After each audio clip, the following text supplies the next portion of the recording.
بسم اللہ الرحمن الرحیم۔ السلام علیکم۔ آج کی اس نشست میں خوش آمدید۔ آج ہم علامہ غلام احمد پرویز صاحب کی ایک بہت ہی فکر انگیز کتاب اسلام مذہب کے لیے ایک چیلنج کے تعارف میں سے چھٹے موضوع کو سمجھنے کی کوشش کریں گے۔ تو آج کا ہمارا سفر کچھ یوں ہوگا۔ ہم بات شروع کریں گے ایمان کے اس بحران سے جو آج کی دنیا کو درپیش ہے۔ پھر ہم دیکھیں گے کہ قرآن کا 1400 سال پرانا چیلنج کیا تھا۔ اس کے بعد ایک بہت دلچسپ تضاد کو حل کرنے کی کوشش کریں گے، اور اس کے لیے دین اور مذہب کے فرق کو سمجھنا بہت ضروری ہوگا۔ اور آخر میں ہم ایک نئے سماجی نظام کے تصور پر بات کریں گے۔ تو چلیے سب سے پہلے اس بنیادی مسئلے کی جڑ تک پہنچتے ہیں جس کی طرف مصنف اشارہ کر رہے ہیں، اور وہ مسئلہ ہے مذہب کے خلاف ایک عالمگیر بغاوت، ایک ایسا بحران جو آج ہماری زندگی کے ہر شعبے میں نظر آتا ہے۔ اب دیکھیں ولیم ارنسٹ ہاکنگ کا یہ قول اس بحران کی گہرائی کو کتنی خوبصورتی سے بیان کرتا ہے۔ وہ کہتے ہیں کہ تمام زندہ مذاہب بوسیدہ برتنوں کی طرح ہیں جو صرف تقدس کے دکھاوے میں لپٹے ہوئے ہیں۔ مطلب یہ کہ یہ تنقید کسی ایک مذہب پر نہیں بلکہ خود مذہب کے پورے تصور پر ہو رہی ہے۔ اور پھر برٹرنڈ رسل تو اس بات کو ایک قدم اور آگے لے جاتے ہیں۔ وہ مذہب کو ایک ایسے اژدہے سے تشبیہ دیتے ہیں جو انسانیت کے سنہرے مستقبل کے دروازے پر پہرا دے رہا ہے، اور ان کے خیال میں اس اژدہے کو مارے بغیر آگے بڑھنا ناممکن ہے۔ اچھا، تو یہ تو ہوئی آج کی بات، لیکن دلچسپ بات یہ ہے کہ مذہب کے خلاف یہ بغاوت کوئی بالکل نئی چیز نہیں ہے۔ مصنف ہمیں تاریخ میں بہت پیچھے لے جاتے ہیں، ایک ایسی ہی صورتحال کی طرف جو 14 صدیاں پہلے موجود تھی۔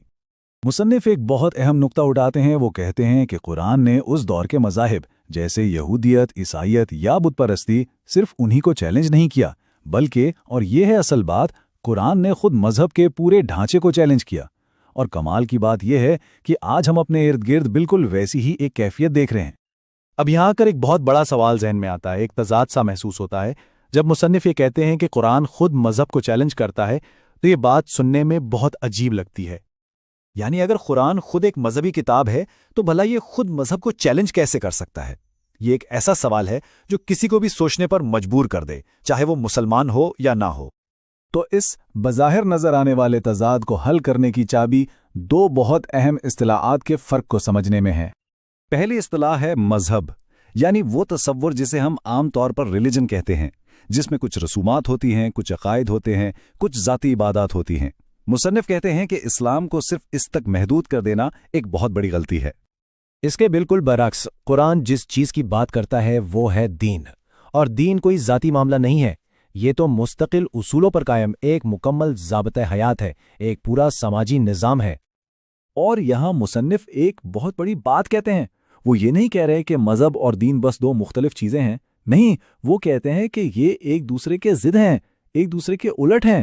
مذہب اگر ایک پرائیویٹ معاملہ ہے تو دین پوری اجتماعی زندگی پر محیط ہے۔ تو جب ہم یہ فرق سمجھ لیتے ہیں تو دین کا اصل مقصد بھی واضح ہو جاتا ہے۔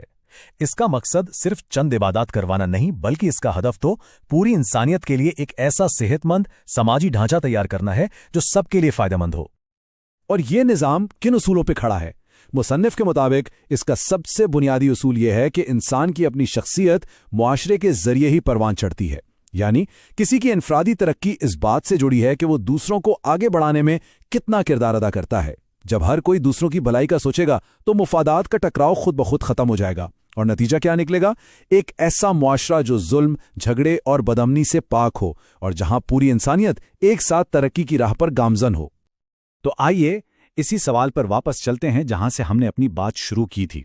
اس ساری بحث کے بعد، مذہب اور نظام حیات کے اس فرق کو سمجھنے کے بعد، ہمیں اس خیال پر ضرور غور کرنا چاہیے کہ کیا ایسا ممکن ہے کہ آج مذہب کو درپیش بحران کا حل خود مذہب میں نہیں بلکہ اس سے باہر کسی اور چیز میں پوشیدہ ہو؟ یہ ایک بہت گہرا سوال ہے، اور اسی سوچ کے ساتھ ہم آج کی نشست کو یہیں ختم کرتے ہیں۔ اس موضوع کے اگلے حصے کے ساتھ انشاءاللہ بہت جلد پھر حاضر ہوں گے۔ تب تک کے لیے اللہ حافظ۔